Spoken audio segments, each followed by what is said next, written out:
love each other. We love God. We love His church. We love people. We love business. We love, I don't want to say we love money, but we like money a lot. Okay? The love of money is the root of all evil. I don't love money, but I sure do likes it.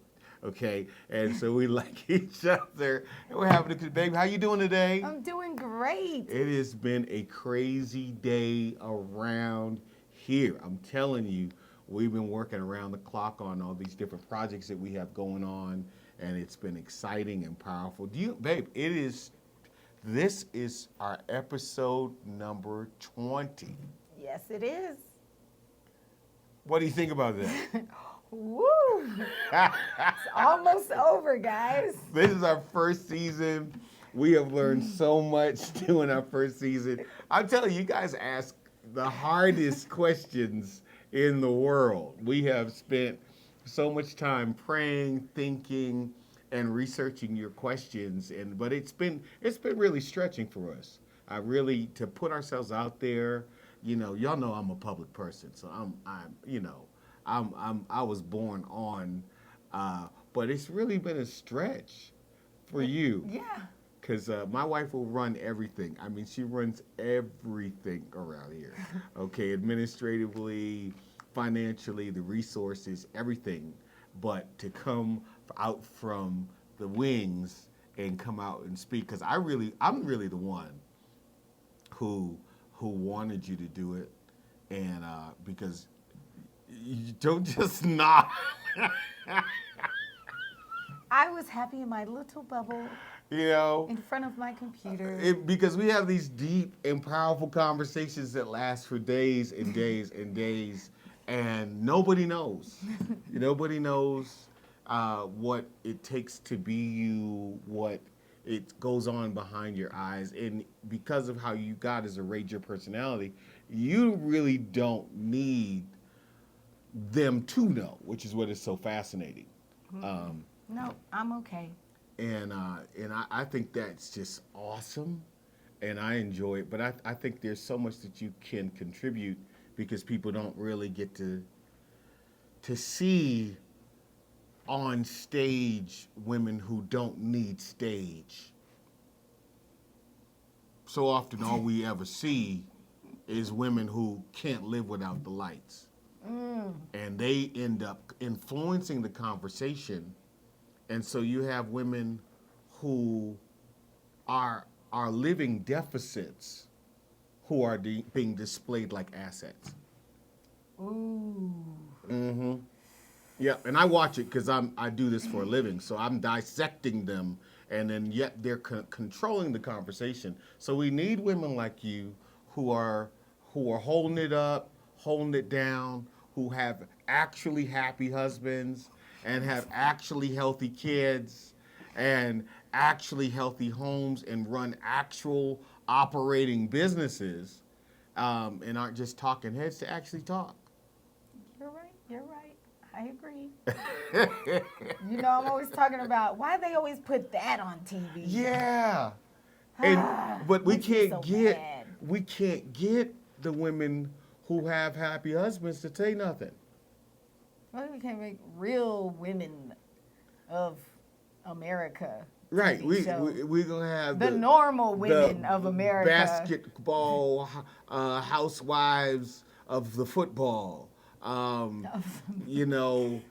are from the Bay Area. And they're going to be the ones who are saying everything. And then women who are holding it down every day and have normal lives and normal families and they never have a voice because no one pushes them, because we're so happy. The guys who have you guys are so happy having you home to ourselves that we get selfish and we don't want to really share. I've talked to so many pastors' wives. I mean, pastors who've been pastoring a long time, and I know their wives. And their wives are awesome. They write no book. They have no podcast. They don't tell nobody nothing, okay? I mean nothing. They don't do a women's ministry, and yet they have very intact homes, and you never hear from them. Maybe they might preach twice a year, and they wouldn't even call it preaching. They'll share twice a year. And yet the people who populate the pulpits and speak to women on an ongoing basis, don't nobody want to be married to them. Not even the men who is married to them want to be married to them. Okay? He behind stage having a little sippy sip. He having a sippy sip just to make it through because he's married to Attila the Hun and Attila the Hun. Attila the Hun. What's that come from? That's an actual person. From where? He's the father of like 1/3 of the populace of the world. Oh, well. Yeah. And he's a he. Oh. I mean, it's a disaster. But we unless the right, I'm not saying that I'm not saying that we should be the only kinds of voices, but I think we should be a part of the cavalcade of the conversation. We should be a part of the community. We should join this Greek chorus of song and sing another song. There ought to be space for some other rhythms, because really what I'm watching is that men are backing away from marriage and like record numbers, because the representatives of marriage are so Scary. ick, as we would say. Ick. that no, dudes are like, no. Do you know that 51% of men are single and childless? Yes, I know that. I heard. 51% of men are single and childless. And the marriage rates are just going down. They're going down over and over. And I think if we just have to begin to really represent it better. We have to tell our story, okay? And that's what we're going to do. We're going to come back. We're having testimony service. Testimony. Testimony service. We're going to have testimony service. We got to take this quick break, and then we're going to be back. We'll get right into it. Join Dr. Chris Hill at Higher Level Denver. Inspirational, motivational, and elevational. At Higher Level, journey with us in reaching your highest potential in God. Because when you go up, I go up too. When you get a promotion, I get a promotion too. When you go higher, we started at the bottom, now we're here. Everybody's going up. I need somebody who knows I'm going up. I'm going up with my family. I'm going up with my children. I'm going up with my church. We're all going up. Join Dr. Chris Hill at Higher Level Denver this Sunday at 10 a.m. Higher Level Denver at the Roar Center, 3035 South Parker Road, Aurora, Colorado, 80014. See all that we're doing on the web at www.higherleveldenver.org. And we're back. Love the Real Hills. Do us a favor. Take a moment and hit the subscribe button. Go down and do all the YouTube-y things. We need you to do it. Like, share. You help us. This algorithm is tough to crack. But if you help us, just with a like or a share, hit the like button for me. It's going to be real good. It helps push everything up so more people can see it. Yes. I'm having fun with this one. I don't know about you. Too. Girl, you were just preaching now. I'm not trying to preach. You were just preaching. I'm just talking I don't from know. my heart. I almost got my wallet. It came this Where's close. my offering bucket? It came this close. Let me get my offering bucket. Girl, you know I ain't got no money in that wallet. Get some offering. I didn't get my allowance this week. I got my allowance last week, but I already done spent it. Okay. Okay. But hey, this one is really good. Your story has power. Testimony service. Your story has power. God, it impacts generation to generation. And not only generation, I like what you said, is it impacts even our friends. Yeah. You can share something from your life that can impact people, that your coworkers, it impacts your church members, it impacts your fraternity brothers, your sorority sisters. It can impact the people in your sphere of influence that are around you. And so often I think we suffer because we won't talk. Yeah. We won't tell.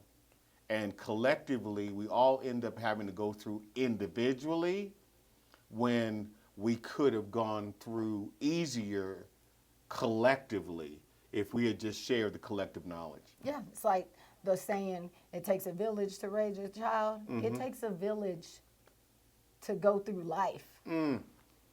Right. That's why I have lots of friends. Right. You We know. weren't created to be alone. No. We were not created. God looked at the man in the garden and said, it's not good for him to be alone.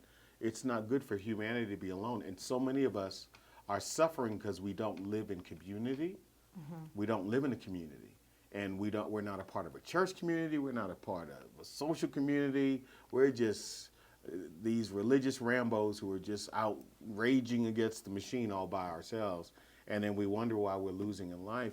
But to be in a community and be silent, Yeah. to have something that you could actually offer and actually share. It's fascinating to me, the number of people that come up to me and say, Dr. Hill, I want to write a book, but they won't talk to nobody. They're ready to write a book, but I can't get them on a mic to share their testimony. They wouldn't have made it through testimony service. They wouldn't have made it. I thought it was so crazy, and I hated it growing up, but I understood it psychologically later, and then I understood it spiritually even later, because the book said that you overcome not just by Jesus' blood.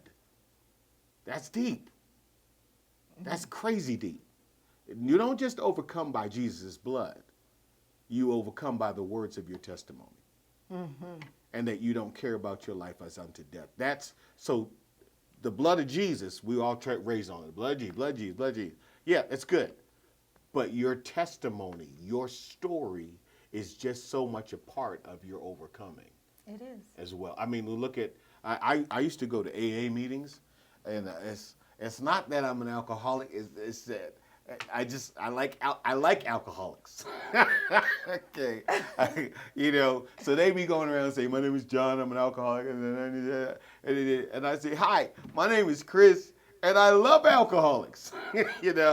And I'd sit in a 12-step meeting and of course I'll never divulge what people said, but what was so powerful is I realized it's a testimony service. That's exactly what it is. Is they're overcoming by their higher power, which for most of them is the blood of Jesus, and the word of their testimony. And they're willing to walk people into the darkest moments and bring them right up to the highest heights, and that's how they strengthen each other daily. Because many of them, if you're really in crisis, you go to a meeting every single day to share your testimony again, and that's powerful. Babe, I wanted you to share something, because I watched you do something with one of your friends. You talk about your friends, not enough in my mind, because I'm watching your relationship with them, how deep it is, how long it is, and how much you guys share stories. Yeah, I mean, I can give you so many examples, but one in particular is like having a child. I would say that was a big That's thing. huge. Yeah, I've never done that. And I was the trailblazer because, You were the first. yeah, I had my kid at 25 Okay. because I was already married. Right. And had been for years. Wow. And so, but most of my friends, a lot of my friends, they didn't get married until maybe 28, 29. Okay. I got married at 19. Right. So I had been married for a while. And so they hadn't had kids. I get it. They hadn't even been married yet. So some of my friends didn't even get married until their 30s. I have one friend, I love her. She's much older than me. She didn't get married until she was 38.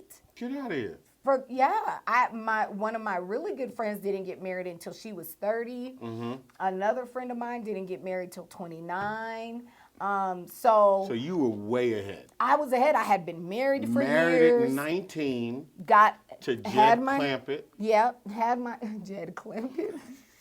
Had a kid, was embarking on having a child at 25. 25. Yes. And so for me, I went through a lot because, I'm a very holistic person. You guys out there who do know me. They don't know. See? Some do, some don't. But I always opt to do the natural way of doing everything because, I believe if it didn't grow out of the ground or on a tree that God created, it does not belong inside of me. Okay? Okay. If it didn't grow out of the ground or in Ground. a tree, Or in a tree. it does not belong It's inside of me. So, Amen. when I found out I was having a child, That's way too many jokes. Just call me Woody. when I found out I was having a child, I was going to go the natural route. Natural route. Water birth. You wanted to be married. Wait a minute. You want to be. Water birth. You want to have the baby in a Water birth. in a tub, In the in jacuzzi. a pool, in a Yes, jacuzzi, basically. and A they big- come swimming out. Yes. Okay, that's what I wanted to do. I had researched it. I'm sure. I know. I read books about I it. know you. Right. I saw the pros and cons. I saw the goods and bads. I did all of that. Okay, so I decided This I was story doing. is awesome. This is so much better than I thought. Go I ahead. was doing a natural birth. I mean, I'm going to the classes. I'm prepared. They have classes. Yeah, to get you ready. Scuba. No. Is it scuba bird? Y'all see what I do? Scuba bird. Y'all see what I deal with? He's so ridiculous. He's so ridiculous. Anyway, no, like they're teaching you your breathing techniques. They're teaching you how to massage your stomach when you're in the water, what positions to be in when you're in the water, you know, all of that stuff, whatever. Okay. Okay, so all the way up until the week of delivery, okay? I am ready. First thing I find out is I'm due on this date. Right.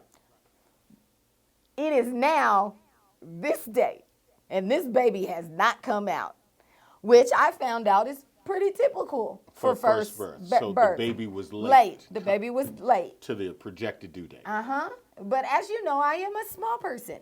Small. Yes. And my daughter's father is a large person. Right. Okay? So it was all fine and dandy. Go to my weekly, because you know at the end you go to appointments like every 3 days. Like it goes from monthly to weekly to every few days you're going to appointments. Wow. The closer you get to delivery. Okay. And so I go in, everything's good. And then I'm like 2.5 weeks beyond. 2.5 weeks beyond the projected due date. Yes. And I'm like, I got to get this baby up out. Like, it's getting to where my feet then swelled up so big. I'm wearing my husband's slip-on slides. I couldn't even wear shoes. I had to put on his slides to Are you put my feet. serious? My feet are swollen. I'm hobbling. But you know me, I was pregnant. Most people didn't even know I was pregnant until the 7th month. Okay. Because you couldn't tell because Right. I was very small. Right. And in fact, the doctors were like mad at me thinking I wasn't eating because I wasn't getting big, you know. But you was working. the But whole I time. danced. Right. I was a professional instructor and a professional dancer, and Right. I danced all the way until the 6th month. Right. And then after the 6th month, I stopped performing and only taught classes. Okay. And then all the way up until the day before I gave birth, I taught. In So fact, you're all right. So you're 2.5 weeks beyond. yes, I'm still teaching. You're still teaching dance. Yes, 5, 6, 7, Zumba. 8. No, and- that's not dance. That's aerobics. I wasn't doing that. I was teaching class like ballet, jazz, hip hop, How do you teach ballet pregnant? and 5, 6, 7, 8. 1, 2, kick, turn. 5, 6, jeté, chané. You use words. Okay. I'm Okay. sorry. I don't. I've Pas never de been. bourrée, pas de shaw, you know, I- arabesque. We have words for this. The only dance I know is pole dancing. And what pole? Pole. Cut that out the thing. Cut that out.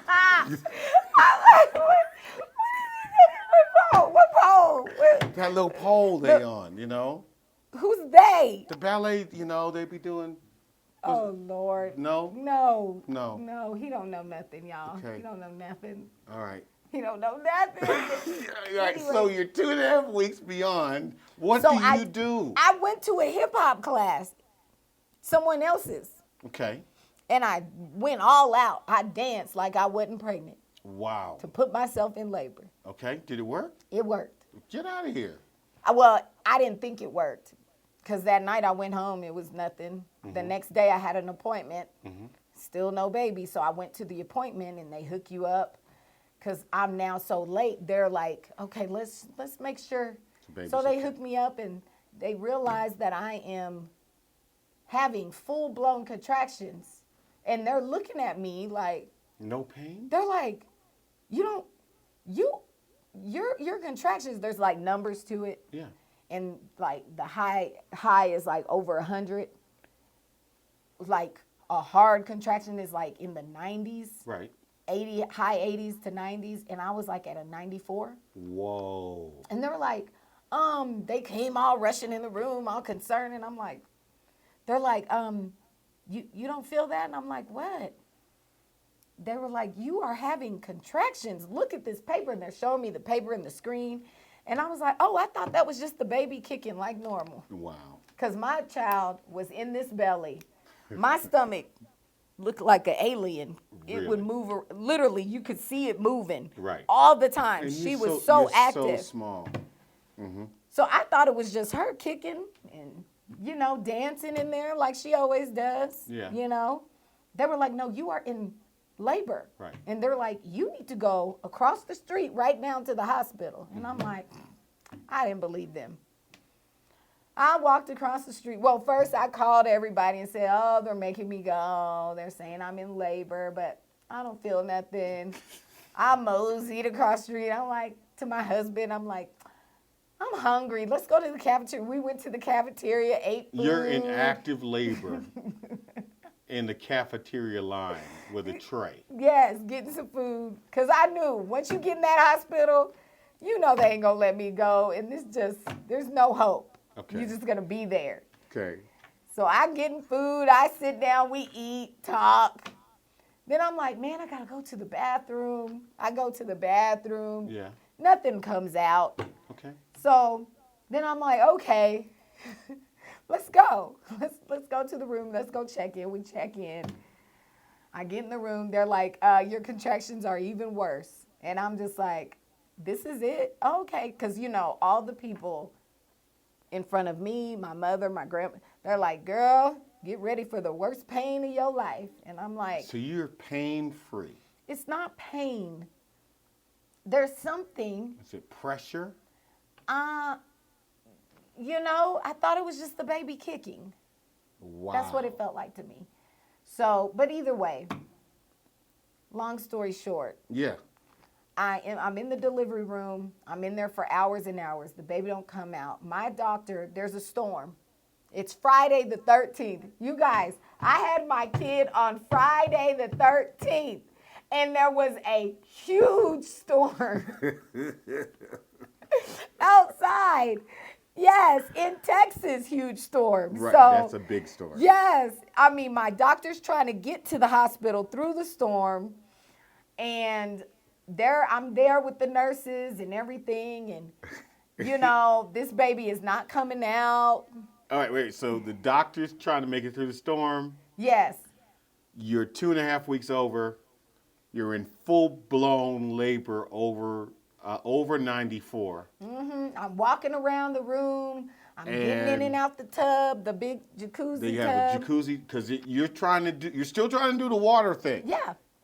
You're trying to have Aquaman. Then they give you the medicine that kind of makes your baby, you go into labor for real. Pitocin? Yes, they give you They that. give you the Pitocin. Which I didn't want that, but I had to do it. You had to eat because it's not from the ground. It's not from a tree. And so But they told me it didn't affect the baby. Okay, so they gave you the Pitocin shot, and we're going to be right back with the rest of this story right after this break. Higher Level Denver is here. Join us as we go to the higher level. Higher Level Denver with Dr. Chris Hill. But I'm about to get real free. Free in my mind, free in my body, free in my past, free in my future. I need a free person to give God a free praise right here. We are friends of God, friends of man, and friends of humanity. Transform your life. Find your voice. Get ready to roar. Join Dr. Chris Hill at Higher Level Denver this Sunday at 10 a.m. Higher Level Denver at the Roar Center, 3035 South Parker Road, Aurora, Colorado, 80014. See all that we're doing on the web at www.higherleveldenver.org. And we're back. Please like, share, subscribe. We love to hear your comments. Please jump down in the comments and say something to us. If you have any questions, please don't hesitate to put your questions, comments, and ideas for future shows. This is season 1, and we're so excited that we're going to start season 2 in just a few weeks. And we're going to take a break, do a little writing, take a few Wednesday nights off. Woo! Come on here. And then we'll be right back in the studio to get some more content out to you. But hey, baby, you're talking about, okay, so this is it. All right? You're 2.5 weeks beyond your due date. You're a tiny little human. You've got this big baby that's making you, she kicked, I mean, it would just shake everything. You've gotten big, noticeable in just 2 months. Yeah, that last month. The The last last month. 8 weeks, 6 to 8 weeks, I suddenly was visibly pregnant. Visibly pregnant. And now you're at the doctor's. You're ready for, you're having aqua birth. You're having a submariner birth. That's the plan. And Submariner. and they trying to get He you. always talking stuff. What? No. Anyways, they're trying to they gave me the Pitocin. They give you the to Trident. kinda speed this up because I've been there for hours now. For hours. Hours. At least 12, 13, trying to get this baby to come out. 12, 13 hours in active Mind labor. you, I'm still waiting on my doctor who's been with me through the whole pregnancy to get there. Okay. Because when they called her to tell her I was going into labor, Yeah.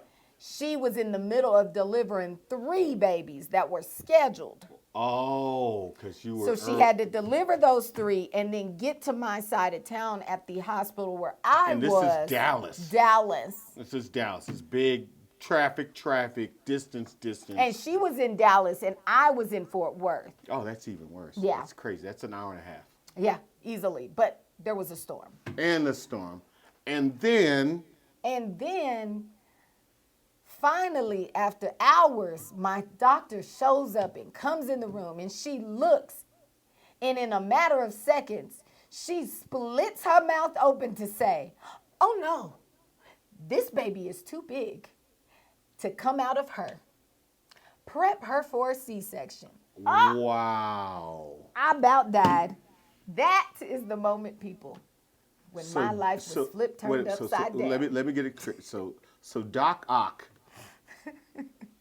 comes in, looks at you, looks at the size of the baby, and says, that not coming out.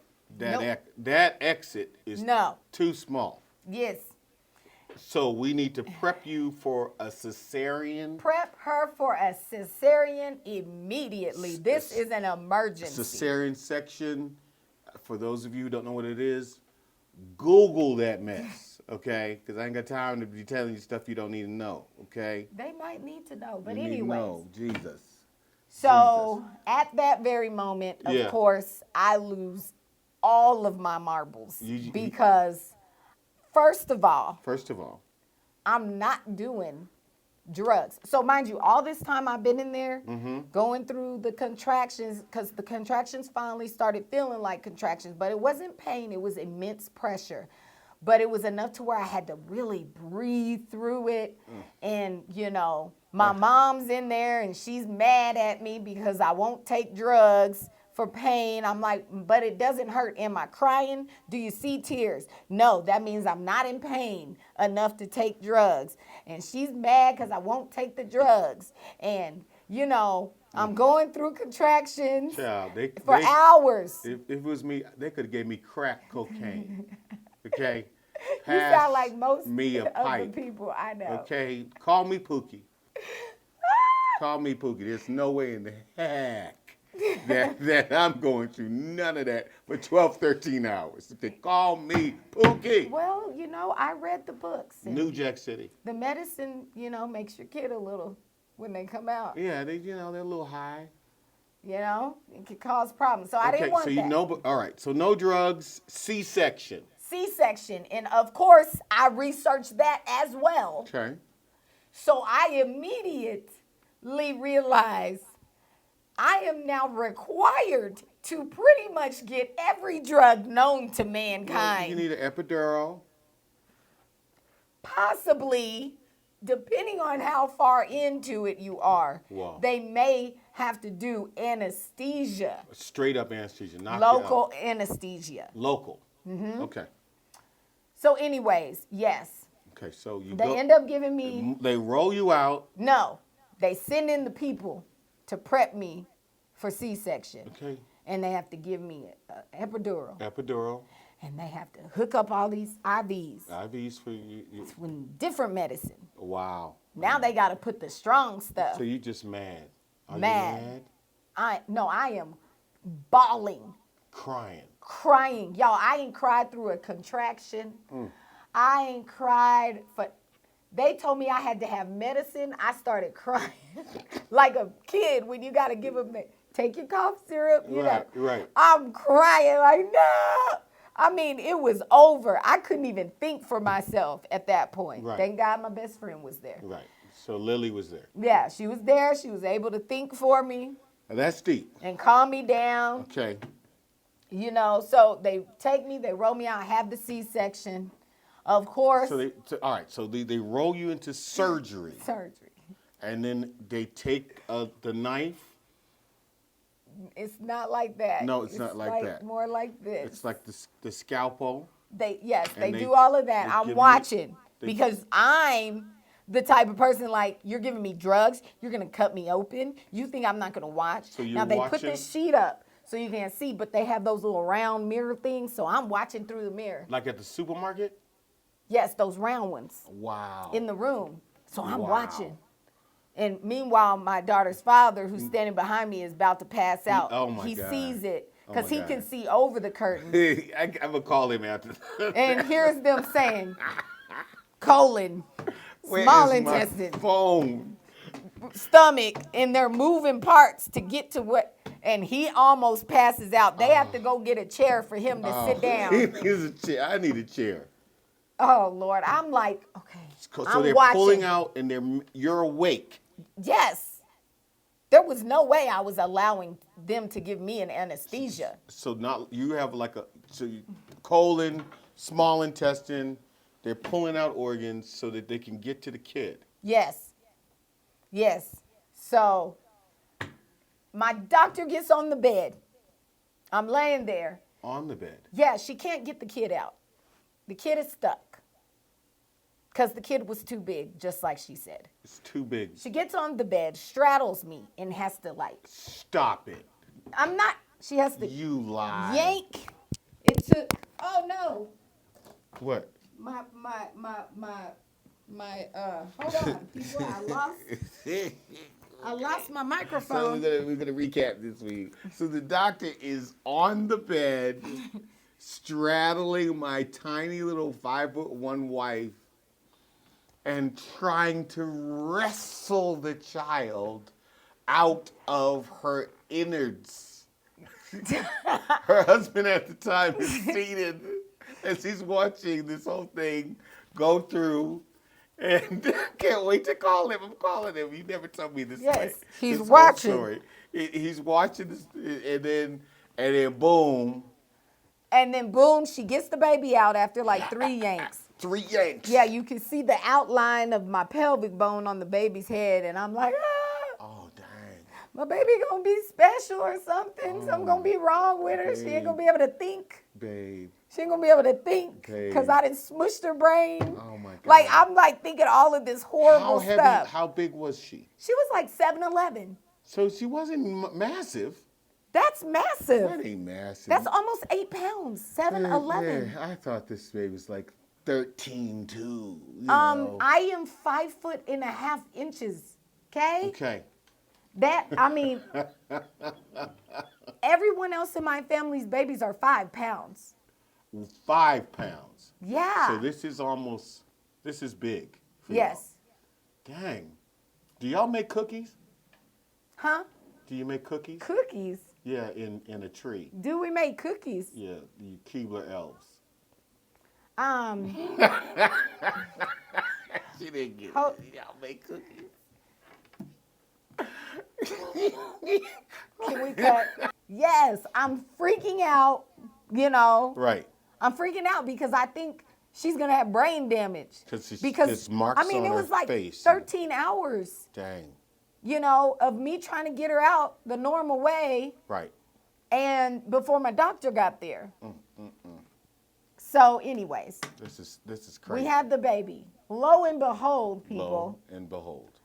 because I don't take chemicals into my body, Right. I had no clue that I was allergic to every type of narcotic morphine. known to man. Narcotics. I am allergic All narcotics. to narcotics, people. Dang. They gave me morphine and Percocet, all the normal stuff. Yeah. And I begin to have reactions. What reaction? Convulsions. Like, Yep, and pass out. get out of here. Break out and hives. Oh my God. Hallucinating. So you didn't know that I didn't know because I never done these drugs. Wow. I never put these things into my system. Gotcha. So, of course, I end up being taken to ICU. Mm-hmm. Then I can't have the baby in there. But either way, I end up in ICU. I'm making this long story very short. I end up in ICU. Mm-hmm. I'm pretty sure in my mind I died like a few times and came back. I'm pretty sure. I don't remember everything. All I know is a lot of it is kind of foggy. Right. But my friend told me there were times she came in my room and turned on the worship music and prayed around my bed. And, Wow. And then, I'm not a creature person. Okay. For those of you, Animals. I don't do creatures. Not in the house. No. She likes animals outside. Yeah, as long as they're in their environment. Horses, But not in, doggies, cats. yeah, but certain ones. Lions. Yeah, certain animals I can deal with. But outside the house. Yes, in their environment. Okay. You know, like at Gotcha. the zoo, Gotcha. you know. So- Or when you go camping, the little bugs, you know, okay. their environment. All right. So would she bring an animal? No, she said she knew something was wrong with me. Yeah. Because one time I woke up and I was like, oh, look at the little bunnies. I was saying stuff about animals and she knew, oh no, something is wrong. Let me call these doctors in here. Something is wrong with my friend because she knew I don't do animals. Wow. So, but either way, I'm allergic to all the narcotics. Now I have 6 IVs, Yeah. 3 in each arm. My hand, my wrist, and my elbow crease Right. on both arms. Right. They have to flush all of the narcotics out of my system. Got it. At the same time, they're giving me antibiotics, which I found out I am allergic Also allergic to. the psyllin family. Right. See, there's a reason why I never wanted drugs. It's It the- was God's it's the Holy telling Ghost. my body to tell me, don't do this stuff. that's the Holy It's not Ghost. going to work for you. Mm-hmm. The spirit It of Nancy was. Reagan. Just say no. You guys, this is what I deal with. This is what I deal with. Anyways, long story short, I go through all of that trauma. I in ICU. I get out of ICU after I probably spent the first 10 weeks in the hospital. Weeks. It was pretty bad. Oh my God, babe. I was in and out of the hospital. Oh my God. 10 weeks after the birth. Yeah, I kept re-ripping my incision because of the hallucinations from the drugs. So I had to go back in and get it re-stitched. Oh my God. It was a lot. It was very hard. I was very depressed. Yeah. I didn't know what was going to happen. I didn't think I was ever going to be the same after it. But at the same time, I had this new little baby Right. that I was responsible for. So, but all in all, we say this story.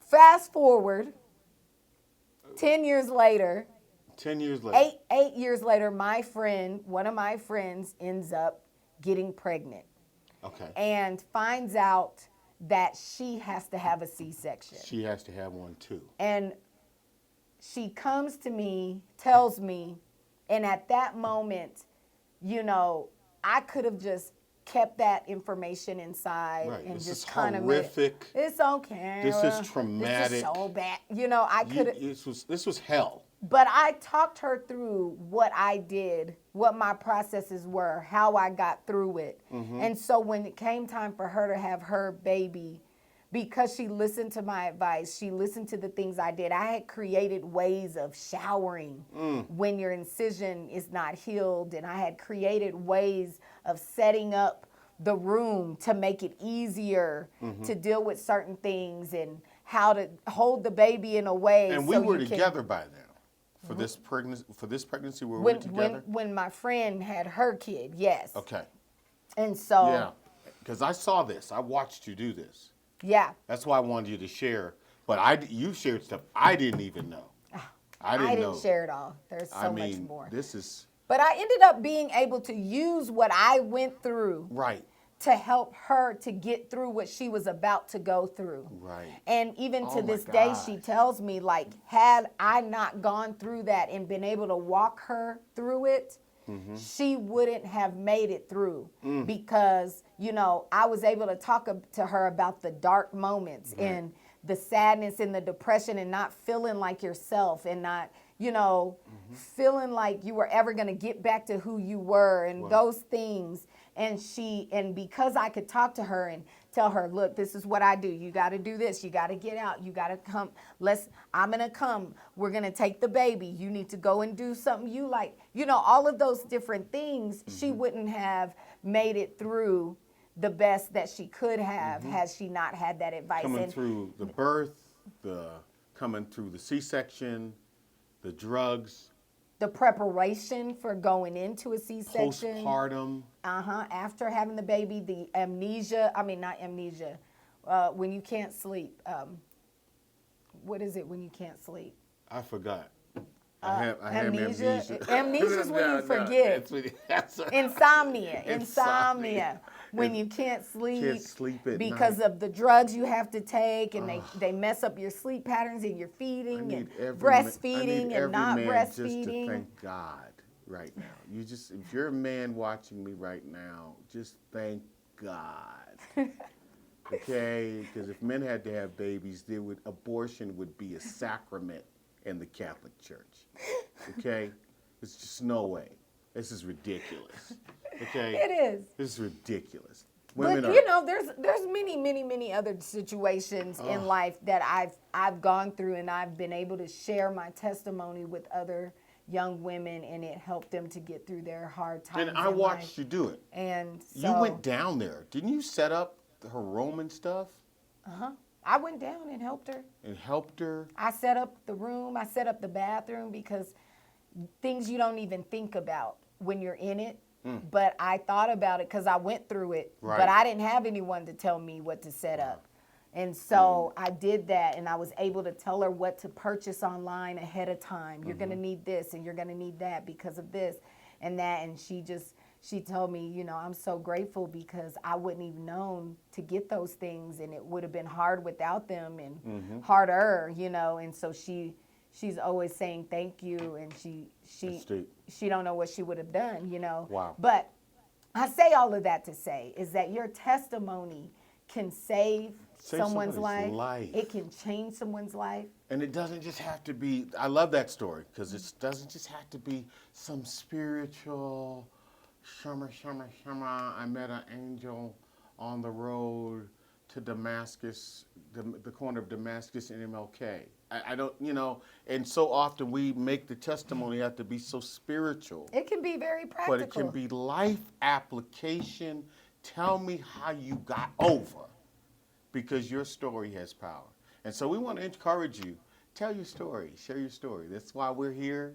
That's why we're doing Love the Real Hills. That's why we talk to people, is we want to share our story. We believe that in our story, as crazy and unique and diverse, and you can always see how different we are, that you can encourage somebody that you can find love, and you can find your person. I found my person.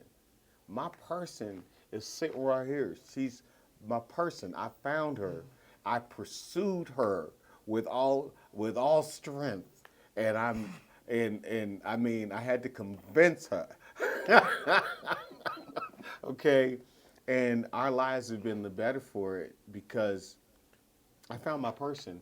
And I want to encourage you that by sharing your story, we're hearing from so many different couples, we're hearing from so many singles and individuals that are being encouraged by our story, and we want the world to be encouraged by yours. Your story has power, and so we want.